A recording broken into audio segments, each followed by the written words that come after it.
Said, I don't think he could win. I don't think he could win. He's too progressive coming from this state and what he's done in this state to win in any southern state, any red state.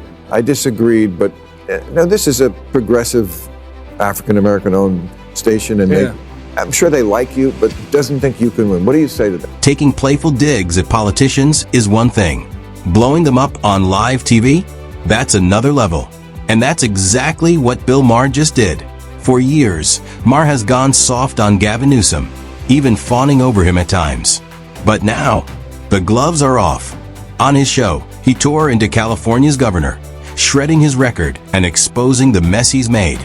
And trust me, it was ruthless. Hit that subscribe button if you want more no-nonsense takedowns like this. Newsom is the governor of California, home to 12% of all Americans and 50% of all Mexicans.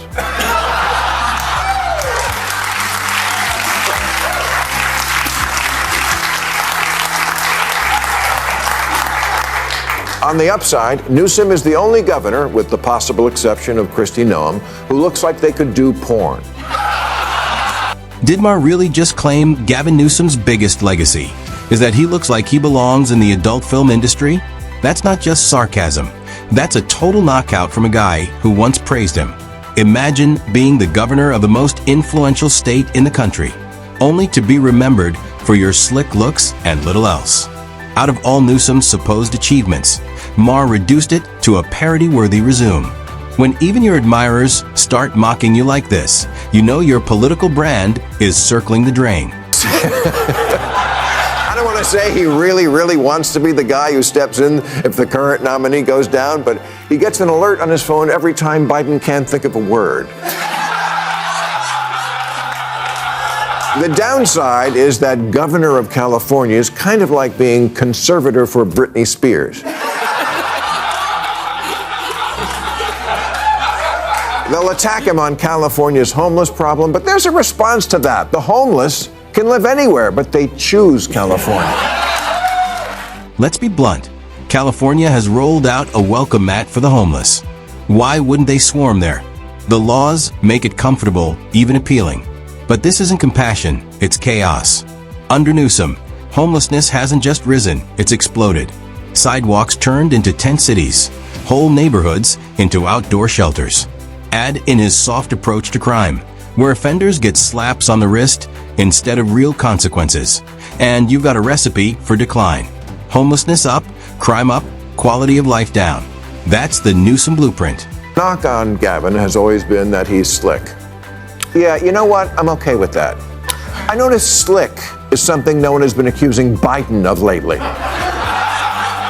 Do you want good at talking or don't you? Newsom is the best communicator in the party with a history of standing up to bullies, and his name lends itself to the best slogan since I Like Ike. I'm having Gavin. Maher finally said what Californians have known all along. Newsom is all style, no substance. Polished, charming, slick on camera. But underneath, empty words. He's perfected the art of talking a lot without saying much. He dazzles crowds with rehearsed speeches, but sidesteps the tough issues. Charm doesn't stop crime, fix homelessness, or lower cost of living. He's skilled at dodging blame with smooth rhetoric. But is that leadership? Californians need real solutions, not wordplay. And if even Maher, once a fan, is calling him out, maybe the rest of the country should take notice. KBLA yesterday with my friend Tavis Smiley. I'm an investor and a supporter of that station. And he said, who do you want for running president? I mentioned, I think you'd be good at the job. Not this year, we know. No, I know. But he said, I don't think he could win. I don't think he could win. He's too progressive coming from this state and what he's done in this state to win in any southern state, any red state. I disagreed, but no, this is a progressive African-American owned station, and I'm sure they like you, but doesn't think you. Anyone paying attention knows Newsom doesn't stand a chance at the White House. Not after what he's done to California. His record is a dumpster fire no-spin campaign can hide. Businesses are leaving. Jobs are leaving. Families are leaving. What was once the land of opportunity is now a cautionary tale. The middle class is shrinking, costs are skyrocketing, and people are fed up. And here's the kicker. Even many Democrats think he's gone too far. When your own side starts calling you too radical, your national ambitions are toast. The swing states, there's only 8 of them. Right. Well, I mean, California is an interesting case study, isn't it? It's the size of 21 state populations combined. Yeah. 2/3 of the state is very deeply red. We don't need to be lectured on rural politics or border issues. I mean, in so many ways, these are familiar issues, and the issues of the heartland of the United States are very much a part and parcel of the work we're doing in this state. But look, I understand this notion that you're from the coast, you don't understand those things, you can't talk the language, you're not able to communicate, and you're not able to actually encourage and find that common No, it's ground. stuff like there's a new law in this. I think we have way too many regulations and laws, as we've talked about. And this one, I think, says if you're a department store with over 500 employees, you have to have a gender-neutral the toys. toy department. Yeah. Stuff like that. Maher nailed it. What's sinking Newsom isn't just crime and homelessness. It's the never-ending woke circus he keeps fueling. Voters are tired of identity politics in every corner of life. And California is ground zero. The laws there are laughably extreme. One example? Any toy store with more than 500 workers has to set up a gender-neutral section. Because in Newsom's world, even kids' toys have to make a political statement. These are the kinds of ridiculous policies that make regular Americans shake their heads and say, yeah, this guy should never be president. Government, too much government there. That's an interesting one because the department stores came to us supporting that.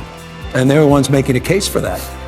They were making us, they're already moving in that direction. Why did you make a law about them? Well, but they supported the legislation. It wasn't legislation that was enacted, that was initiated from my office, but it was legislation that came up with interesting support from the industry itself. But I understand how that's exploited, and good people can disagree. But that's not something we woke up and said, this is a top priority for the state, when we know the top priorities are homelessness, housing, the issues of crime, quality of life, and issues related to regulation and taxes, which are all top of mind. And here comes the classic Newsom trick, pretending that simply acknowledging problems equals fixing them. Of course, he knows about crime, homelessness, sky-high taxes, and businesses fleeing. Everyone does. They're headline news every day. The issue isn't awareness. It's inaction. Knowing the house is burning doesn't make you a hero. Picking up the hose does. Yet Newsom hides behind buzzwords and speeches. But words don't build homes, lower crime, or balance budgets. Californians don't need speeches. They need action. And they're still waiting. Good job this year making it rain. You're welcome. That was my legislative priority. It was looking bad there for a while, and we still don't have enough water in the Colorado River and all this stuff. And then whenever I read 80% of the water goes to agriculture. Almonds. Right. No one ever asked you about almonds? Oh, I'm going to ask you about almonds. Here's a fact that should make your jaw drop. Nearly 80% of California's water goes to agriculture. And a huge share of that, almond farms. This is the same state that suffers constant droughts, raging wildfires, and endless water rationing for ordinary people. Residents are told to cut showers and let their lawns die, while corporate farms suck up billions of gallons to grow nuts for export. Why? Because big agriculture has the clout to keep the taps flowing. The irony is brutal. In a state starved for water, the people are thirsty while the orchards get drenched. So, a boatload of I'm almonds well here. aware. You know how much water it takes? Many gallons. 1,900 gallons to grow a pound of almonds. Come on, man. Take on big almonds. Take on big almonds. I mean, it's not like we don't have the water. No. But you're right about it. It's not that we don't have the water. That said, the last couple of years were tough. I mean, but it's also where the water's falling and we're not capturing it. And we're not capturing those extreme years with these atmospheric rivers. Wets are getting a lot wetter, dry's drier, hot's getting a lot hotter. And so we've got to modernize our conveyance system. We've got to modernize our storage, not just above ground, but below ground. And so that's a big part of our focus and frame, including desalinization plants. We have 20 projects just on desal that we're working on today. So we put out a detailed water strategy that includes, by the way, getting that Delta Conveyance project back up and operational, and includes the first above ground off stream storage facility in half a century in the state, which, by the way, is being aided by a regulatory package I pushed forward to reduce red tape in the state of California. When it comes to giving polished answers, no one beats Newsom. He can make failure sound like victory with a smile. Every press conference is a performance. He talks like he's rewriting leadership itself. But peel away the showmanship, and it's all smoke and mirrors. Homelessness is still rising. Crime is still surging. Businesses are still leaving. And he's still talking like everything's thriving. Newsom's greatest talent isn't governing, it's acting. But speeches don't build safer streets or lower costs of living. They just buy applause. And Californians can't live on applause. Look at this. What? See, I'm telling you're good at this job. Okay.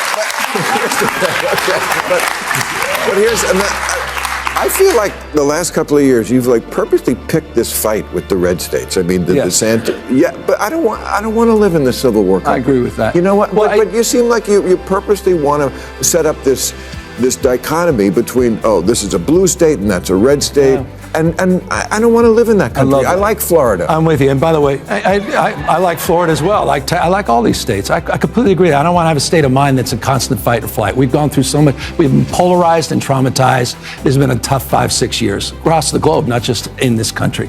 That said, I'm not going to sit back and watch. You made the point just a moment ago in your monologue.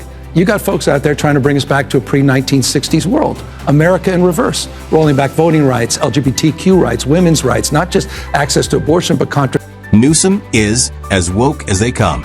And if the country hands him power, brace yourself. He'll drag America down, just like he dragged California. Look at the track record. Homelessness exploding, businesses fleeing, taxes suffocating the middle class, and cities drowning in crime and drugs. California should be a model of success. Instead, it's a warning sign. Newsom pushes woke talking points while ignoring real struggles. That's his brand. Strip away the media spin and the polished speeches, and it's obvious. He's not a leader. He's a performer in a tailored suit. Obama sold hope and left division. Newsom sold a dream and left California broken. Now someone to hand him the keys to the country. But America can't afford another illusionist in charge. California was the wake-up call. Ignore it and the whole nation pays the price. And that wraps up today's video. Thanks for tuning in. I'll catch you in the next one.